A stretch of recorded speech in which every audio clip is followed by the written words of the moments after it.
there is a silence beneath the noise, a rhythm beneath the chaos, an invisible river that flows just beneath the skin of reality.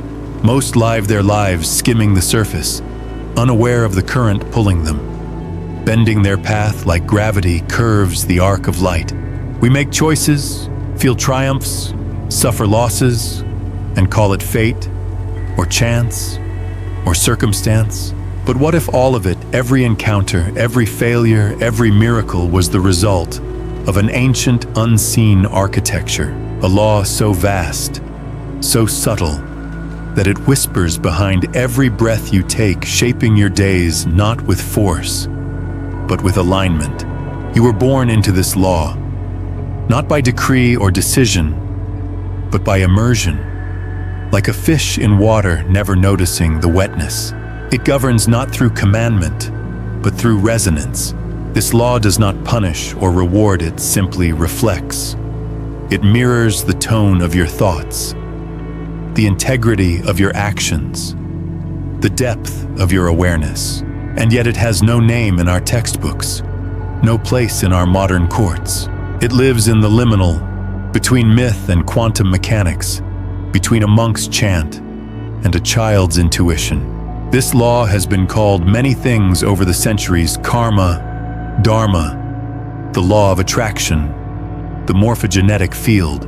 But these are only shadows of a deeper truth, each pointing to a single immutable principle.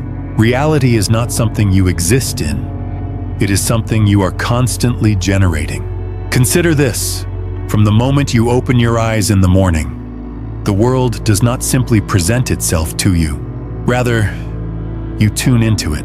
You summon your reality not with spells or ceremonies, but with belief, with fear, with desire. And like a cosmic mirror, this law reflects not what you ask for with your mouth, but what you expect with your being. The secret is not that this law exists. The secret is that you are always using it. You just didn't know. It is not your will that shapes your world, but the harmony between your inner pattern and the great silent pattern that underlies all things. Just as a tuning fork causes another to hum without touching it, so too does your vibration cause life to align in kind. The universe, it turns out, is not a place of chaos, but of musical precision. And this law, it is the symphony's score. You are both the note and the musician, both the echo and the source. From ancient scrolls buried in forgotten temples to the subtle nods of modern quantum thought, clues to this law have been scattered like breadcrumbs through time. The sages of old intuited it while staring into candle flames. The mystics felt it in the deep stillness between words. Even the most skeptical scientists, when pressed against the edge of what's observable, can feel the brush of its breath. It is everywhere and nowhere.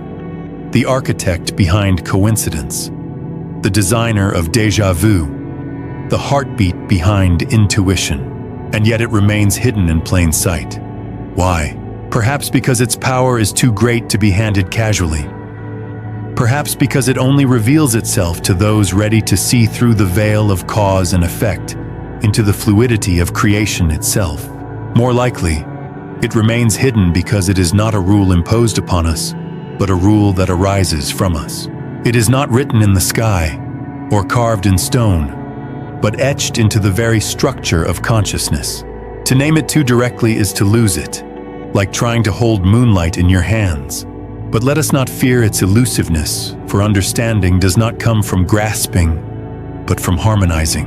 As you read these words, a part of you is already awakening, already remembering that you've known this law all along. It lived in your childhood wonder, in the way you knew something would happen just before it did, in the way your mood changes a room without speaking, in the way a single decision can ripple across decades. This isn't mysticism for the sake of mysticism. It's an invitation to wake up to the scaffolding that holds your life aloft, to recognize that you are not a pawn in some divine game, but a co-creator dancing with the infinite, to understand that nothing is random, not the people who appear just when you need them, not the doors that close just in time to redirect you, not the words you're reading now. This esoteric law veiled in metaphor and mystery is not just theoretical. It is the lever beneath every life path, the code behind every transformation, the quiet architect of both fate and freedom. Once you become aware of it, you cannot go back to sleep. You begin to notice the symmetry behind your suffering, the poetry behind your pain, and the astonishing precision behind your joy. You were never meant to drift aimlessly. You were meant to align, to attune, to harmonize with this law and become finally a conscious participant in the unfolding of your own story. That's not to say the road is easy, but it is yours. And now, with this deeper insight, it becomes navigable in a way you never imagined. This law does not ask for worship. It does not demand submission. It only waits for recognition. Like a long-lost friend tapping on the glass of your awareness, it says, "You've always known me. You just forgot to look." And so, we begin. To speak of the core mechanics behind this hidden law is to peer into a mirror that does not reflect your body, but your pattern. You see, the universe is not made of things. It is made of relationships, vibrations, weaving through vibrations, fields, dancing within fields. And at the center of all this movement, like a breath held between two eternities, lies a principle so subtle that only those still enough to hear silence can perceive it. Like attracts like, but not in the way you've been told. The world has tried to distill this truth into cliché, "You get what you give," or "thoughts become things."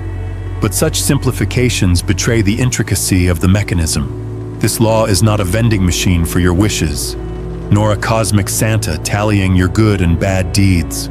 It operates not on morality, but on resonance.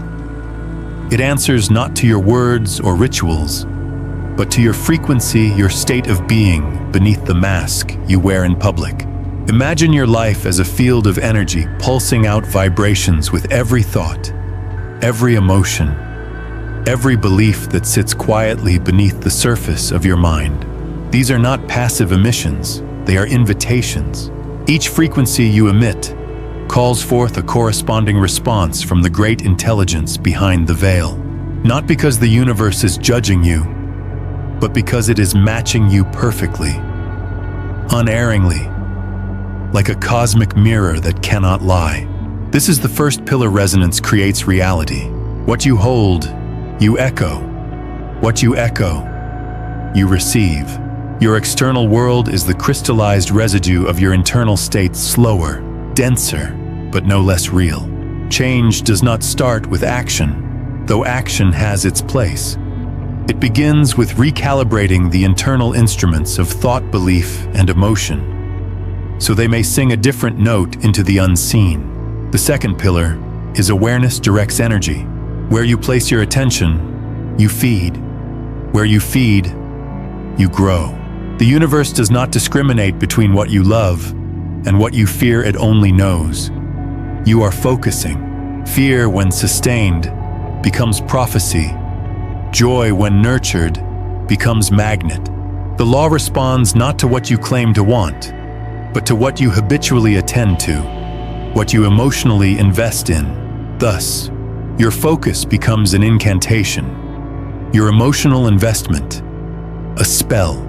The third pillar, perhaps the most difficult to swallow, is that belief is the architect of experience. You do not see the world as it is. You see the world as you are instructed to perceive it, first by upbringing, then by trauma, and finally by the stories you repeat internally, without question. If you believe the world is a battlefield, you will walk through life with armor, seeing threats in every shadow. If you believe life is a gift, even your wounds begin to shimmer with meaning. And so, this law requires of you a radical responsibility, not for every event, but for the lens through which you interpret it. Responsibility not in the sense of blame, but of authorship. You are not a victim of your life. You are its narrator, and your story, once unconscious, can now be rewritten, if you are brave enough to confront your own distortions. Now, here lies a deeper twist in the fabric. This law does not operate in a linear fashion. Time is not its master, nor is logic its servant. It is non-local, holographic, responsive. Your vibration today may summon an echo weeks from now, or years. Your emotional signature from a single unresolved moment in the past may be attracting patterns into your life, still like an unresolved note echoing across the corridors of your timeline. This is why patterns repeat, not because life is cruel, but because it is precise.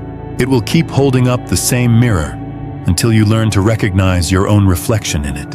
And this law is not just personal, it is collective. Cultures, families, nations, they too have frequencies. Stories passed down, traumas inherited, rituals enacted without understanding. These collective vibrations birth movements, crises, revolutions. The world stage, chaotic as it seems, is simply the aggregated mirror of billions of overlapping inner worlds. If enough people vibrate in fear, the world responds with more reasons to fear. But if even a few hold a frequency of clarity, truth, or compassion, they begin to shift the pattern for all. That is the quiet power of this law. It responds to even the smallest tuning, like a vast ocean, rippling from a single stone. Finally, let us speak of the paradox that rests in the center of this law. The more you try to control it, the less you understand it. This is not a tool to be manipulated, but a principle to be harmonized with. Your job is not to force results, but to embody alignment, to become the kind of person who would naturally attract the life you desire. Not because you tricked the law, but because you became its expression. You don't manifest what you want, you manifest what you are. And the moment you stop chasing, begging, or bargaining, and instead begin listening deeply, reverently, you begin to feel the law, breathing through everything. The wind carries it. The silence between your thoughts contains it. It does not arrive through drama, but through subtlety. It speaks in pattern, not language.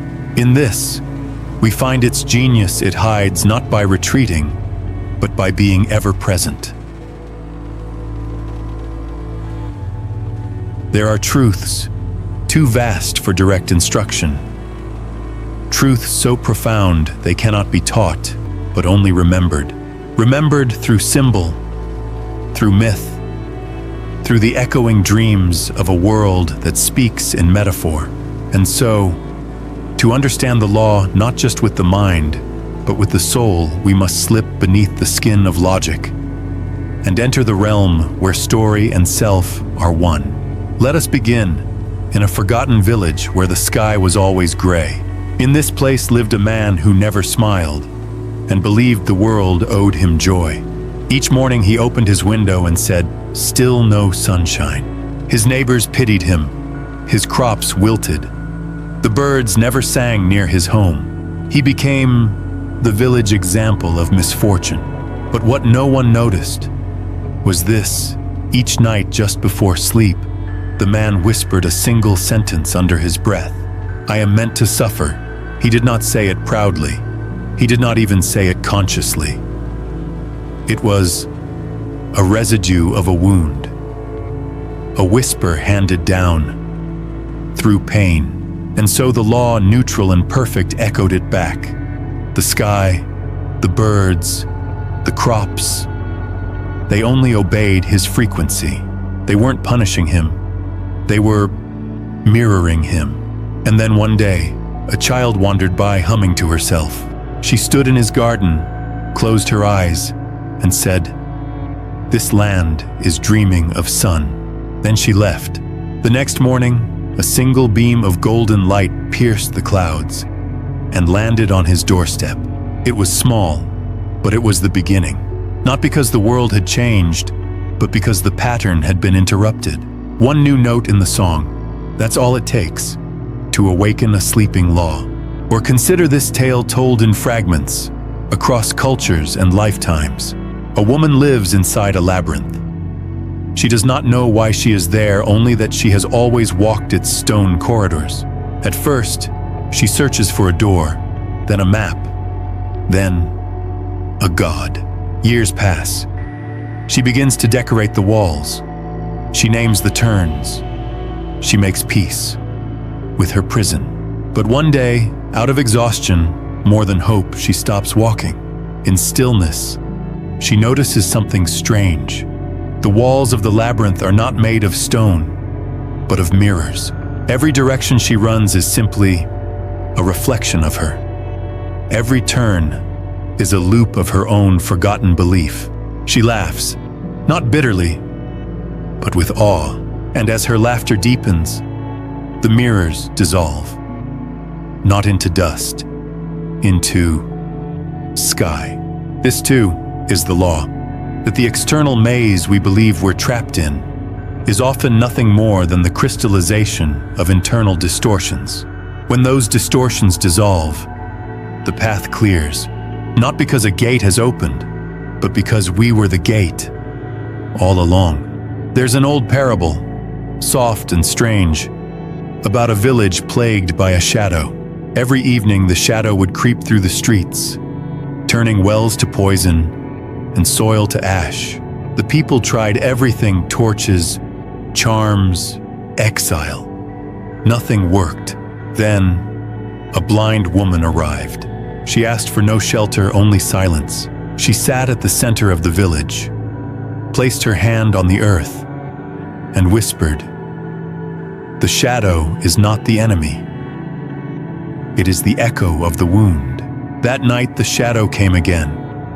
But instead of hiding, the villagers gathered around the woman.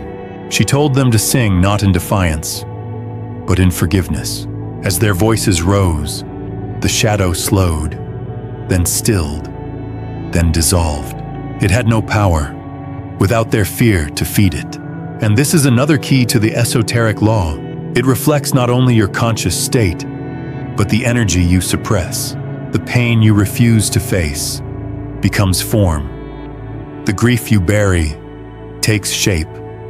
The fear you deny manifests as a figure at your door, not to haunt you, but to ask, "Are you ready to see me?" The law is not cruel, it is revealing.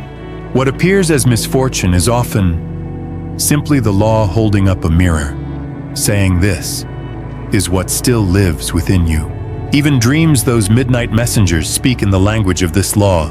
A house with endless rooms, a forest that loops, a voice that is yours, but not yours. These are not random firings of the brain. They are archetypal transmissions from the part of you that already knows the law and lives by it. The dream does not obey time or logic, because the law it channels transcends both. When a door appears in your dream, it means one exists in waking. When a monster chases you, it means a belief is ready to be faced. The dream is not a fiction. It is the blueprint before the building. And then there are the stories of those who awaken to the law abruptly, who through illness, loss, or revelation suddenly see it. A man struck by lightning survives, and from that day forward, hears the subtle connections in everything. A woman loses everything she clung to, only to discover a quiet bliss in what remains. A traveler stumbles into a forgotten monastery and leaves with no memory of what was taught, only a sense that everything is different. These are not fairy tales. These are invitations dressed as stories. What they all reveal is this: the law speaks in metaphor because it is metaphor. It is the union of inner and outer, the fusion of meaning and matter. It does not enforce, it reflects. It does not demand, it responds. And the moment you begin to live symbolically, to read your life as a tapestry of patterns and teachings, rather than a sequence of events. The law reveals itself in full. You begin to understand that every conflict is a teacher, every delay is a redirection, every encounter, no matter how brief or painful, is part of your alignment, guiding you back to the center you forgot you had. There are no accidents in the symbolic universe, only unrecognized instructions. The law has no voice, no face, no signature, but it leaves trails, breadcrumbs in myth, echoes in dreams, patterns in pain. And the moment you begin to see, truly see the symbols of your own life, the law is no longer something that happens to you. It becomes something you dance with. The moment theory becomes embodiment, the mystical becomes mundane, not less sacred, but more alive. The stars no longer feel distant. They begin to speak through your day-to-day moments. This is the essence of practical integration, not a separation from daily life, but the realization that daily life is the temple, the exact medium through which this esoteric law reveals itself. You might expect transformation to arrive with lightning bolts or angelic choruses, but instead, it often comes with quiet decisions. The way you greet your morning, the tone of your thoughts when no one is watching, the story you tell yourself in the space between action and outcome. This is where the law takes shape, not in abstraction, but in the subtle field of choices made in consciousness. To begin living in alignment with the law is not to live perfectly, it is to live attuned. You start by becoming the observer of your internal state, not as a critic, but as a witness. Every thought, every assumption, every fear becomes a signal. Not something to suppress, but something to see. You notice that your external conflicts often mirror internal contradictions. The coworker who irritates you carries the exact trait you secretly repress. The repeated failure is not the universe mocking you, but nudging you toward the lesson you keep refusing to learn. Life becomes feedback. Not punishment, not reward, but feedback. And from that feedback, you begin to recalibrate, not because you are fixing something broken, but because you are tuning an instrument that was always designed to sing in harmony. This process does not require grand rituals or esoteric initiation. It begins with presence, with silence, with the willingness to feel what you've avoided, to forgive what you've held on to tell the truth where you once deflected. Let's take something as common as money. For most, it's a source of stress, desire, control. But in the symbolic universe of the law, money is simply energy in form, an amplifier, a mirror. If you believe you are unworthy, money will elude you or vanish when it comes. If you believe life must be a struggle, your earnings will come with pain. But if you shift the frequency within, if you begin to feel into abundance, not as a number, but as a state of being, the flow begins to change. Not because of effort, but because of coherence. This applies to relationships as well. You attract not what you want, but who you are in resonance with. If you carry hidden resentment, you may draw partners who reflect that back in subtle or explosive ways. But when you heal the origin point, when you change the signal, the pattern dissolves. The universe does not delay in its response. It simply waits for a true signal. And health, the law speaks here too. Not as a replacement for medicine or science, but as a complement. A body held in love heals faster. A system filled with unspoken rage begins to decay. Illness in many cases is not just a physical disruption, but a symbolic message encoded in flesh. Not all pain has meaning, but much of it holds instruction if we dare to listen beneath the symptom. Now let us speak of timing. One of the most misunderstood aspects of this law is its relationship to time. In a linear mindset, we expect immediate returns. I changed my thoughts today. Why isn't everything different tomorrow? But the law does not follow your clock. It follows coherence. A farmer does not scream at seeds after one day. He trusts the process, the soil, the rhythm. So too must you cultivate without clinging. When you align consistently, when your internal state becomes stable, the external shift is not optional. It is inevitable, but it arrives when the whole field is ready, not just when your mind grows impatient. Faith, then, is not blind belief.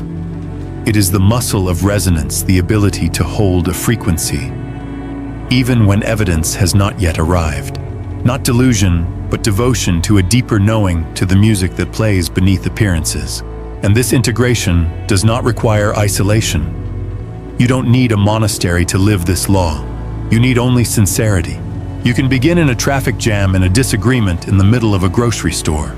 The moment you choose presence over reaction, awareness over compulsion, coherence over chaos, the law activates. The energy shifts. The mirror reflects differently. Eventually, you realize something astonishing, that all the effort you once put into controlling the world was misdirected. You don't need to move the pieces.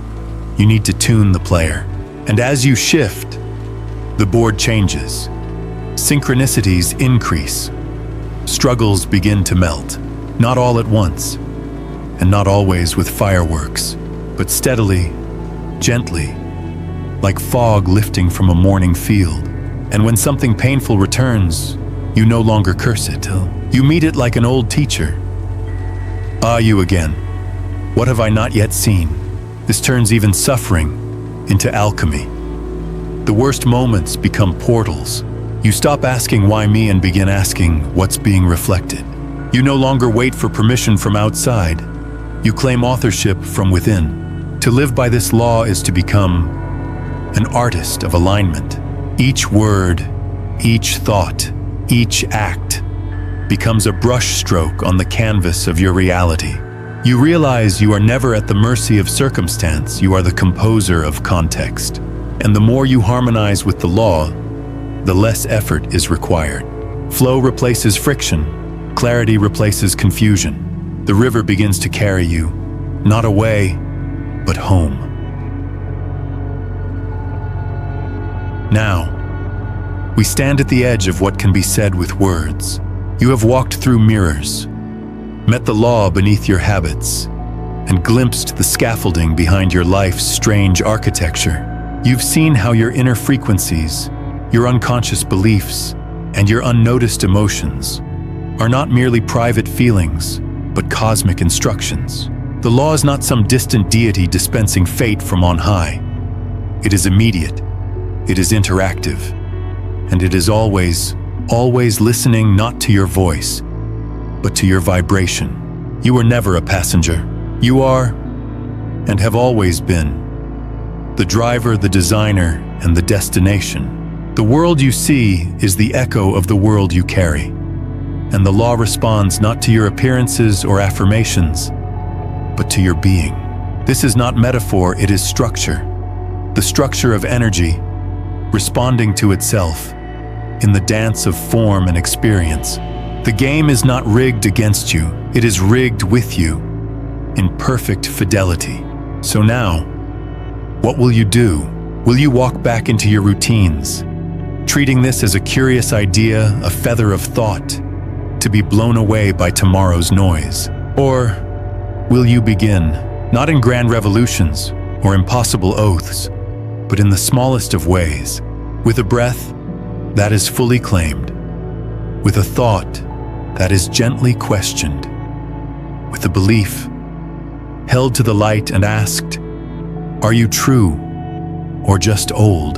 To live by this law is not to become supernatural. It is to become natural finally, deeply, consciously, wildly human again. But this time, with your hands on the wheel, with your heart on the dial. You do not need to be fearless. You only need to be honest. You do not need to be perfect. You only need to be aware. The law does not demand purity, it asks for alignment, for willingness, for you to become so coherent, so resonant, so sincerely yourself, that the universe can no longer mistake your signal. When your inner and outer worlds match in frequency, the gap between desire and manifestation collapses. This is not magic. This is design. It is the sacred geometry of being aligned with what always was. Your thoughts become invitations. Your actions become rituals. Your silence becomes potent. And reality responds not because you commanded it, but because you harmonized with it. Now, take a moment. Close your eyes not as an escape, but as an entry. Listen to the hum beneath your breath. Feel the field behind your skin. There is something there. Always was. It's the law speaking in texture, in tempo, in intuition. It says, welcome back. And as you step forward from this place, know this. You are not here to react to life. You are here to compose it. Not with force, not with fear, but with the quiet power of someone who remembers, that the mirror of life is always waiting for your signal, your song, your pattern. And when you tune it, the universe cannot help but respond. You were never trapped. You were always the code. Now, write something beautiful.